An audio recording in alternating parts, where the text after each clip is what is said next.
We are pleased to welcome to the Ghanaian capital, Accra, Professor Emmanuel Nnadozie, the Executive Secretary of the African Capacity Building Foundation. We will be speaking to him about the capacity needs of the continent in engineering, education, agriculture, and probably even politics. We will be with you in a minute.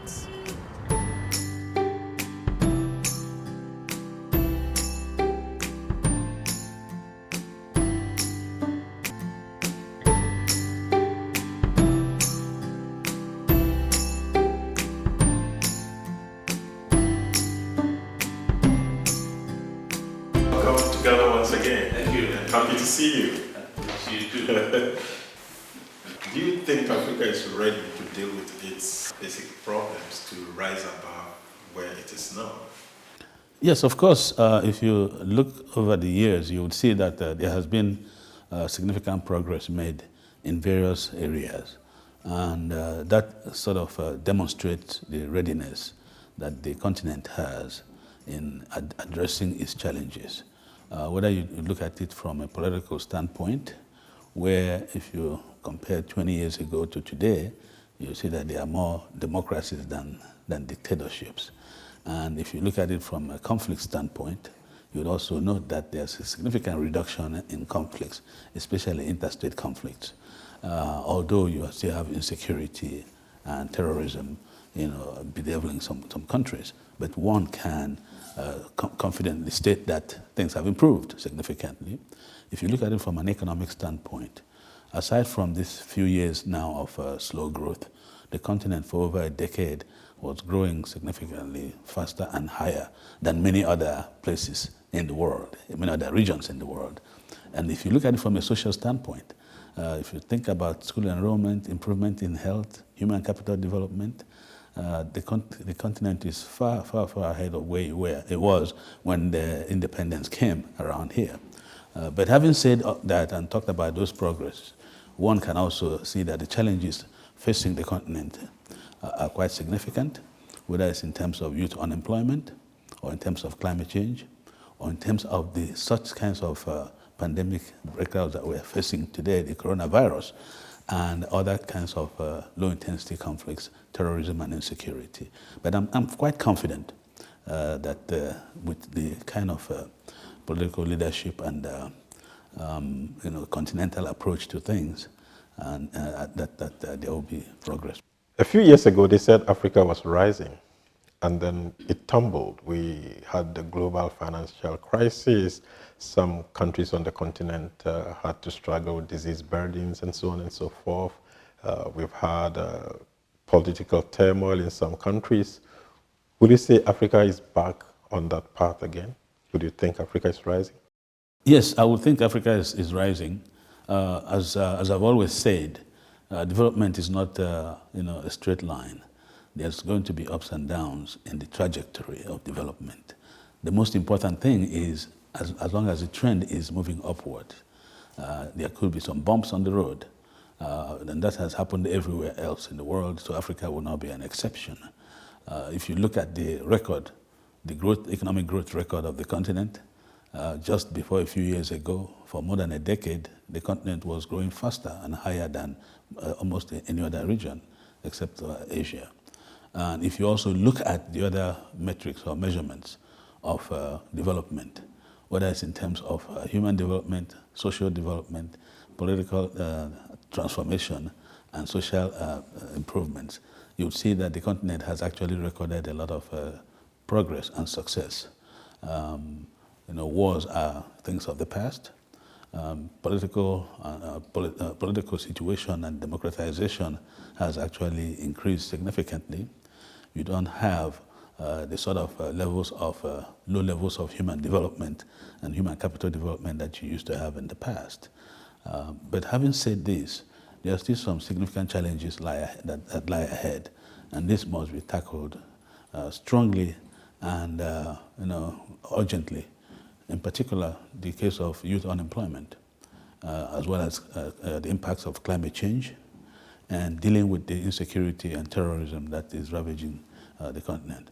As far as the disease burden is concerned, in particular the pandemics that are happening, we're confident that they will be contained sooner or later. Do you think African leaders have the political will to do what they have to do? Well, so far, what I have described could not have happened if there wasn't political will. Of course, one can argue that it's not uniform across the 54 countries of the continent, because there are countries that are doing very, very well because of the good leadership that they have, and others that are facing significant challenges, not just because of leadership, but also because of the initial conditions that they were dealt with. The fragmentation of the continent into small states that are having difficulty staying independent, economically speaking.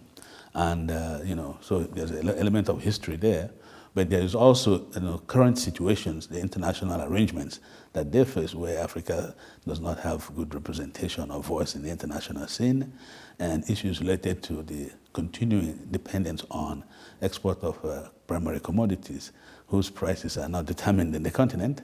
But I think with such bold initiatives as the African Continental Free Trade Area, I believe that the continent is in the path of addressing its problems. Remember, the heads of states have shown incredible level of political will in making this thing to be a reality.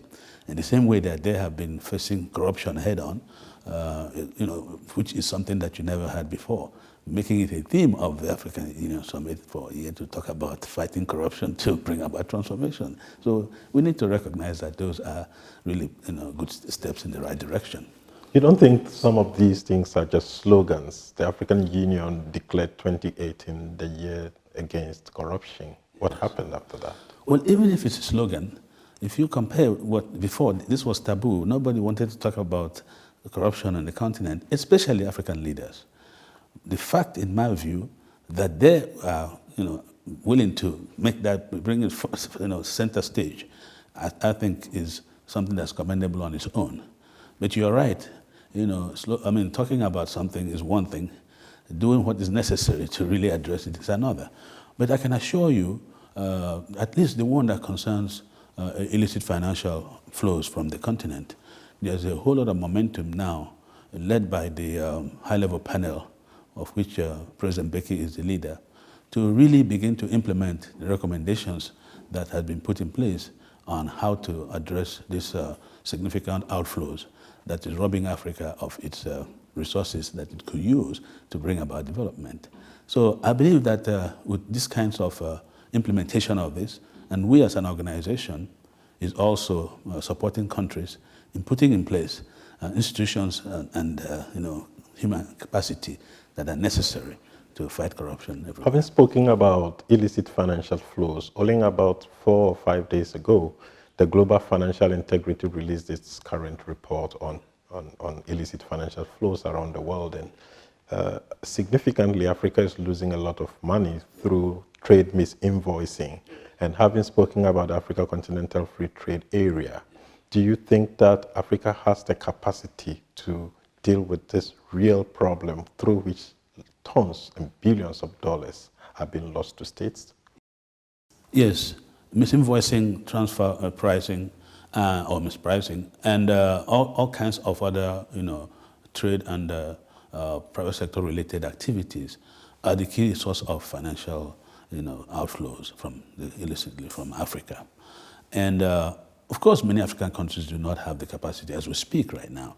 A few years ago when we started this work on fighting illicit financial flows, there was only one country that has transfer pricing unit, just one.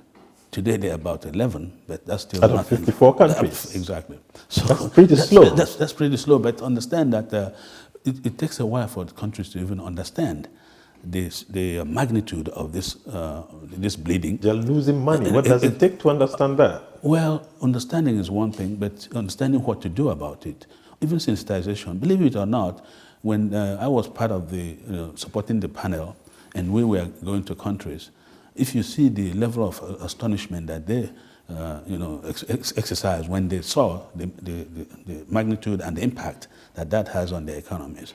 But remember, even if you know about it, and if you are facing a multinational that has sophisticated capacity to be able to evade taxes to do the misinvoicing, and you have one or two people in the Ministry of Finance or Central Bank, and they're facing these people.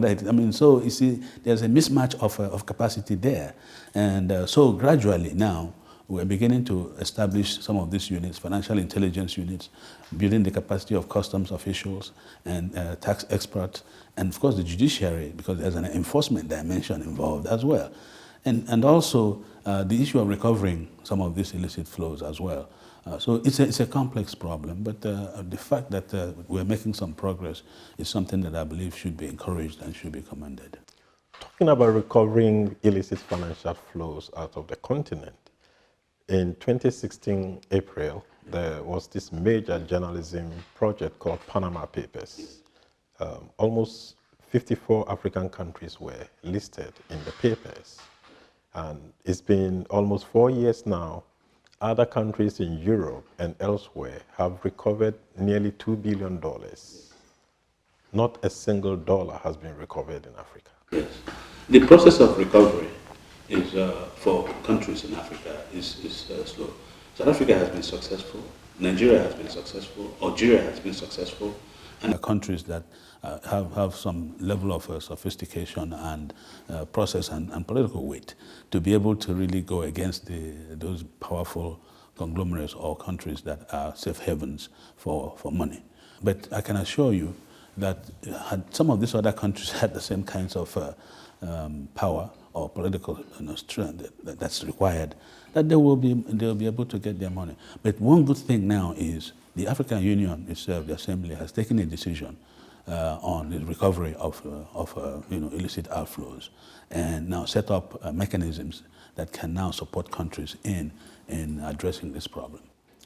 The African Capacity Building Foundation is pursuing the objectives of building capacity in Africa. Yes. And not long ago, you got that position as an agency of the African Union. Yes. Congratulations on that. Thank you. How are you pursuing these objectives in building capacity in Africa? First of all, yes, the African Capacity Building Foundation in 2017 became designated by the African heads of states as the specialized agency of the African Union responsible for capacity development. So one important thing is that being designated means that we can now support the Union's agenda through capacity development. That's one. Number two is that we can also participate at the highest level of decision making in the Union, which helps us to really adequately support both the Union itself and the countries, member countries. And thirdly, also, we believe that it brings a level of political weight to the foundation so that it can be able to mobilize even more resources to address this very major challenge that the continent is facing, which is a lack of capacity or inadequate levels of capacity. What we do, the first thing that we have done, for example, is to begin to systematically diagnose the capacity challenges, because we believe that you need to know what problem you're trying to solve. So what have you found so far? I'm afraid that the news is not very good. Let's take human capacity to start with, because we look at capacity, holistically. Human capacity, institutional capacity, and composite capacities, or soft capacities. Let's take human capacity. We first of all said, the continent now has Agenda 2063, and which is a fantastic agenda, 50-year plan or vision that divided into 10-year plans. So we said, let's take the 10-year plan and look at the flagship projects that are there. Assuming the continent was able to get the resources to do these things, does it really have the capacity to do it? Isn't this one of the reasons why the previous initiatives, from the Lagos Plan of Action to the Abuja Treaty to NEPAD to the rest of them, people felt didn't quite achieve the desired goals, at least not at the level? We said that capacity is the missing link. And so we did a diagnostic, looking at something to say, what capacity do you need? Does it exist? And the finding was that there was significant deficits in critical technical skills that are needed for these things to be realized. you're talking about engineers, you're talking about mining engineers, you're talking about agricultural scientists, you're talking about trade specialists. So it's actually, disheartening, the high levels of deficit that we discovered. So we are making it clear that unless this is urgently addressed at every level, that it will be difficult for this agenda to be realized. And the same thing goes with the Sustainable Development Goals as well. As you know, they are more or less, they match each other.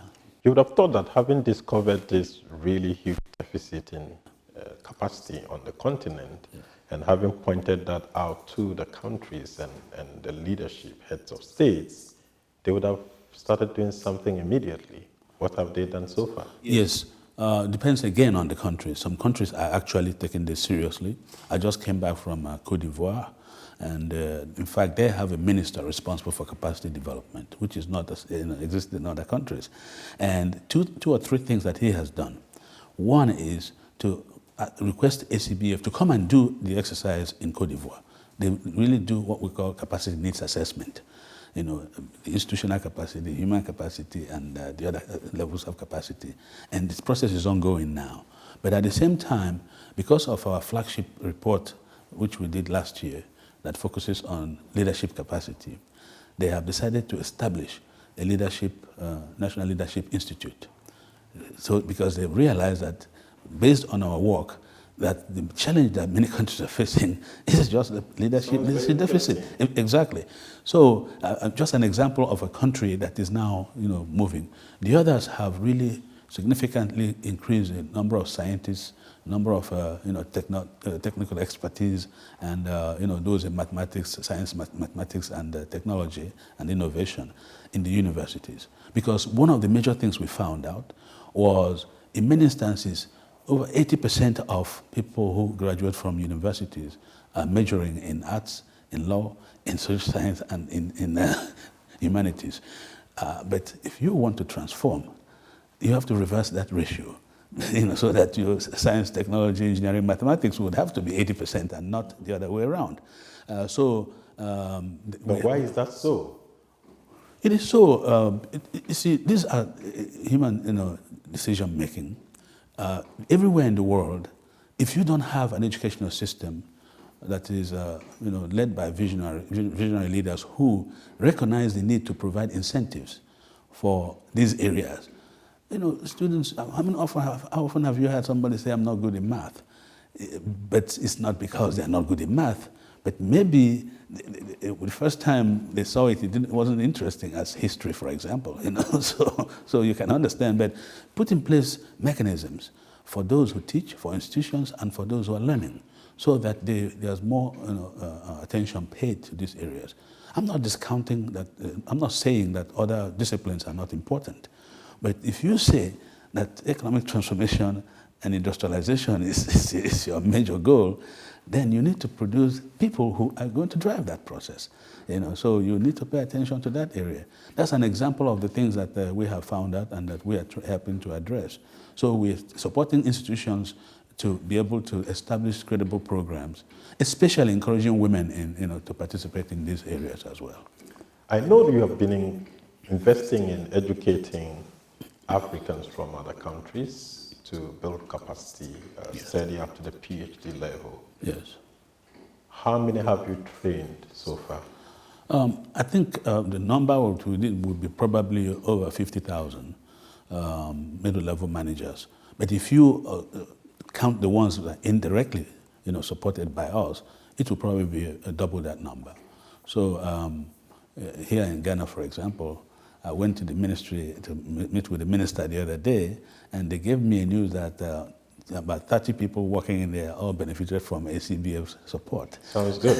Exactly. So to me, that's a testimony of the success that we have had through the economic policy management programs and through all the other programs that are designed to really build the capacity of people who are going to be making policies and designing policies and implementing those policies. Yeah. Agriculture is known to be quite important insofar as transforming Africa's economy is concerned. Yes. What are you doing in terms of developing skills in transforming agriculture? Well, we believe that when you look at the agricultural sector, you have various dimensions of it. There's a policy dimension, there's actually the incentive dimension, but also there is the production dimension, production and marketing dimension. So you have the farmers, those who farm, you have those who support the farming, and those who make agricultural policies to ensure that you encourage higher productivity in agriculture. So we look at those elements. Of course, one important thing we have been focusing on as far as producers are concerned is the attention we are giving to women, empowering women in agriculture. This is a program that is led by the former president of Liberia, Madam Ellen Johnson Sirleaf, who was a patron of this, along with the former president of Nigeria, Obasanjo, as well. So we have actually hundreds and hundreds of women. We've piloted this in a few countries already, working together with the Arab Bank for Economic Development in Africa, supporting women's cooperatives, training them on how to really take advantage of all the opportunities that are out there in terms of supporting agriculture and in terms of market access. But remember that even if you train all the crop scientists in the world and all the animal husbandry experts or soil scientists, or even those who are agricultural economists and those who know how to do the business, if you don't have the right set of policies and the environment that is conducive for that, you are not going to really have this agriculture move from this smallholder dimension to a real enterprise. The president of ADB has always been advocating for what he calls the agripreneurs, that we need to bring young people into agriculture and they should see it as a business. If you ask me, that's the number one skill that is needed there, being able to see agriculture as a business opportunity. So who is doing what about that?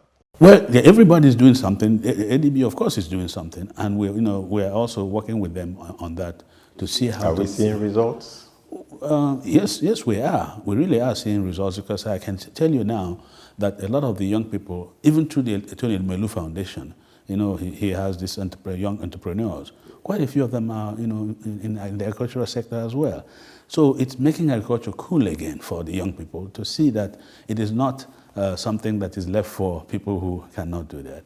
But how long before we see a boom? How long before we see agriculture as major industries on the continent? Well, you see, I think, again, the agricultural sector in the continent, unfortunately, suffered from the same kinds of things that other sectors of the economy suffered from. Because Africa spends almost $35 billion every year importing food. And in the next 5 years, it's going to be almost $100 billion. I agree 100%. You take it case by case. Let me use Nigeria, for example. Nigeria was the number one exporter of groundnuts and cocoa and palm oil in the world in the 60s. You go to the north, you see pyramids of groundnuts that are being exported. Of course, one would argue that they were not transformed. We didn't do the value addition. The Nigeria case is unique, but it's not different from some other countries. And then suddenly, oil was discovered. The government completely abandoned agriculture. There was no more, policy on agriculture. So there was de-agriculturalization, as well as setting exactly, and deindustrialization. But I argue that it was not because that should happen. It is because of government abandoning agriculture completely, and everybody paying attention to the revenues from oil, because they hot cash. They didn't use that to reinvest in agriculture. So, but then when it was recovered after a few regimes, then they put up policies like Operation Feed the Nation and all kinds of things. But then another regime comes and they abandon it again. So there was this stop-and-go policy that ultimately destroyed agriculture completely, because it was easier, cheaper to import all these things, and they were importing food, and the thing continued until today. For some other countries, it is because of the wrong policies that they adopted. For example, abolishing the marketing boards, which was said by the Washington Consensus to be something that must be eliminated. But we now know that that was the reason why agriculture was doing well, because at least it provided some stability for farm prices, and farmers could be guaranteed that they will buy the things that they produce. So you see, now we're coming back to that. The number 3 thing is abandoning the extension service system. That was extremely important. Anywhere agriculture has developed in the world, you have strong extension services, because you have research done, you have new new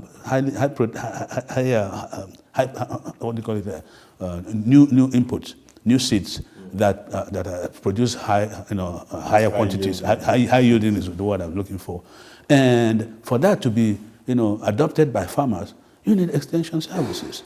You need to strengthen the ministries of agriculture so that they'll be able to really provide the right policies. But you also need to incentivize. Everywhere in the world, farmers are protected or subsidized. But Africa has said, no, you can't do that. So others are doing it. Market access is also another thing.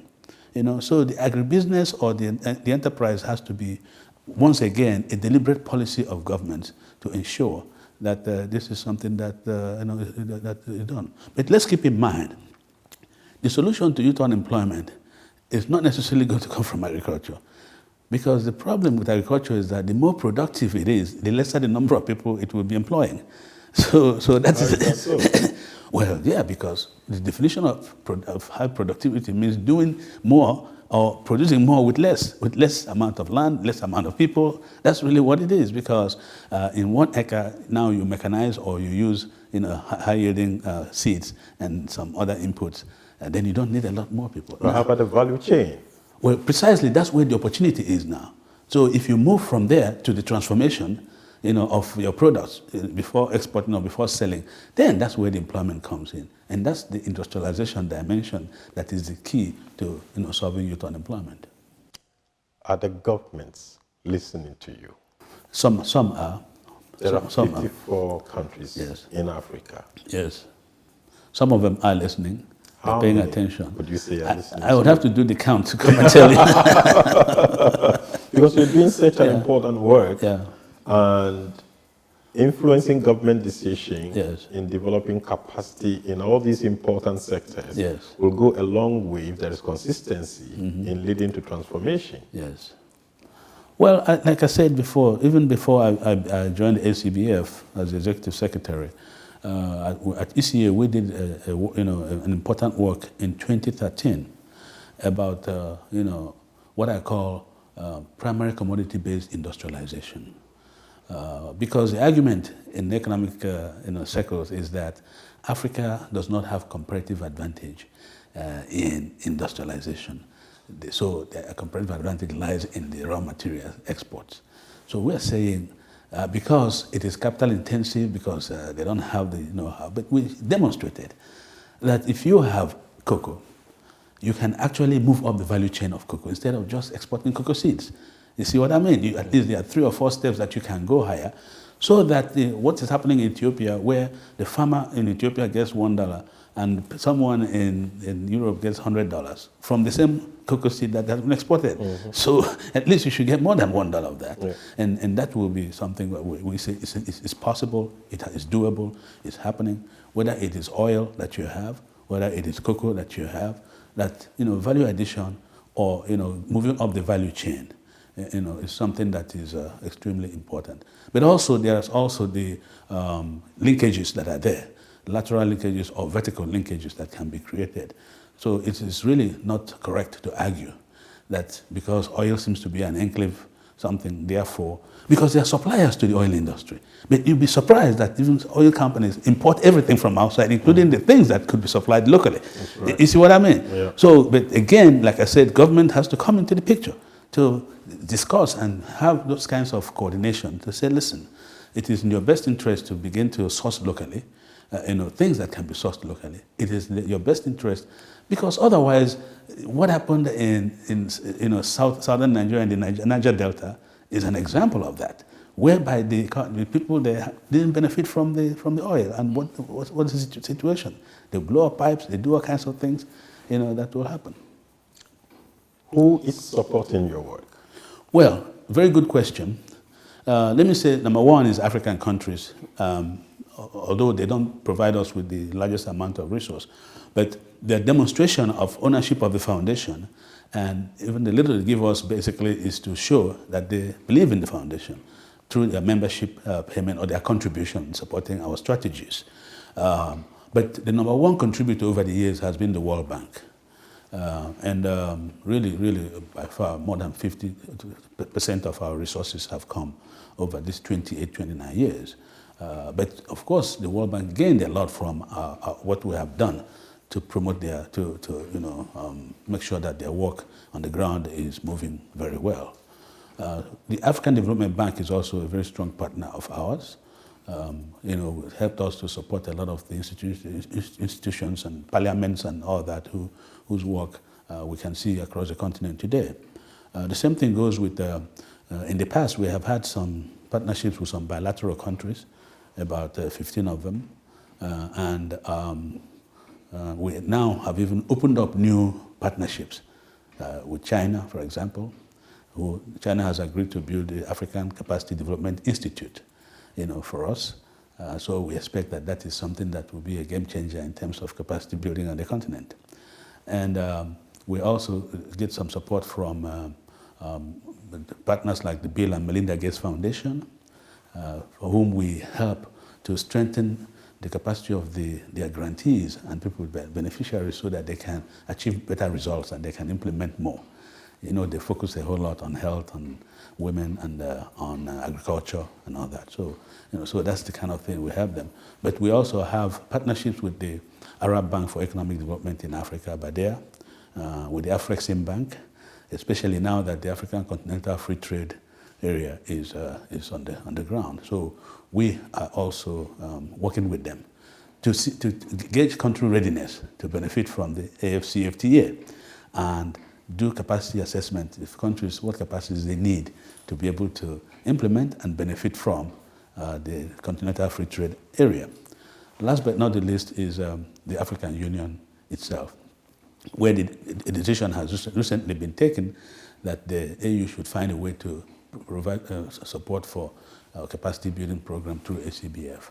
So we're looking at things that, to answer your question, these are the sources of funding. Of course, we do get some revenue from some work we do for clients, in terms of fee for service. Okay. So there's that dimension as well. Yeah.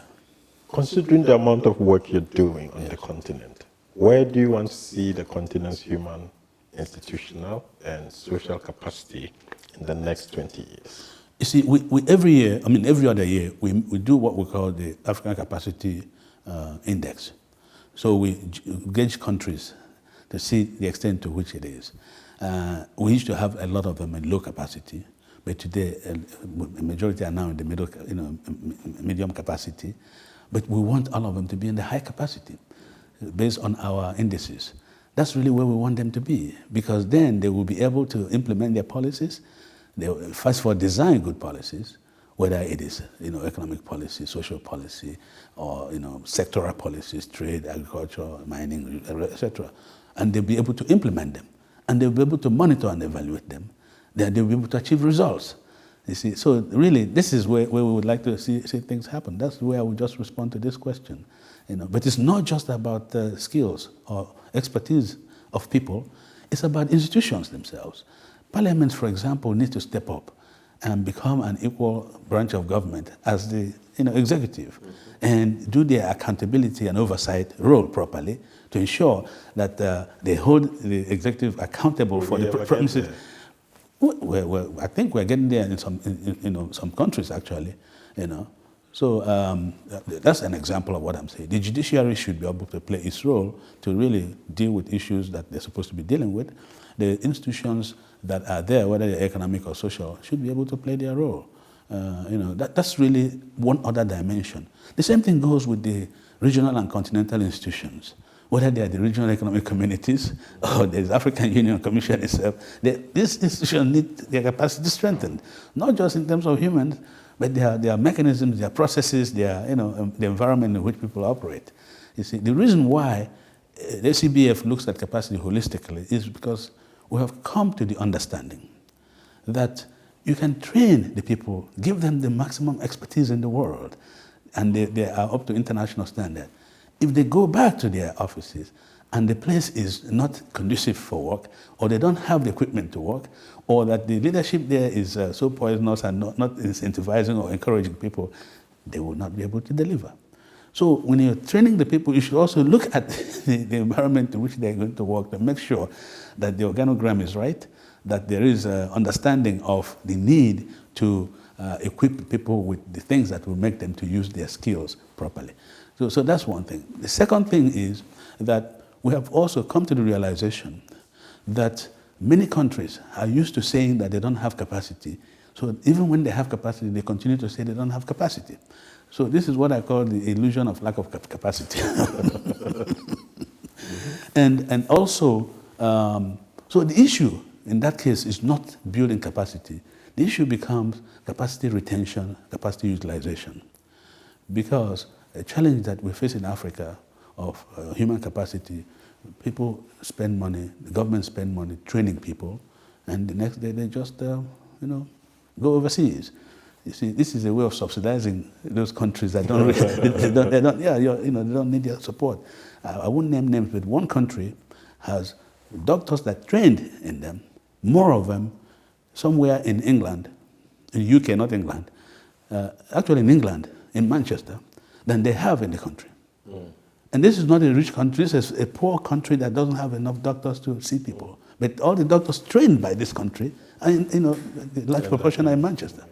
So that is why we should pay attention to the issue of upfront building, but also retaining and fully utilizing capacity that has been done.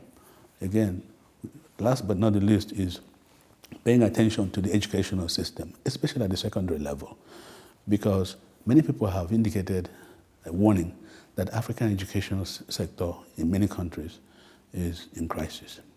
It is not, because why did they say it's in crisis? They say, number one, there's too much schooling and too little learning.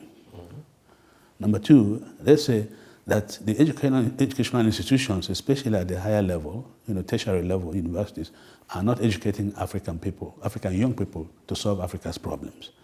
You see, if you continue to train them on things that are elsewhere, rather than focusing here, I use malaria as an example. How come, 50, 60 years after independence, we haven't said, let's eradicate malaria? Who African waiting for to come and eradicate malaria? You see what I'm saying? Yeah. We have trained medical schools everywhere. I mean, I'm sure if they really put attention to it, it will happen. Thirdly is that there is this, I'd say, the educational sector doesn't seem to be responding to the needs of the economy of the society.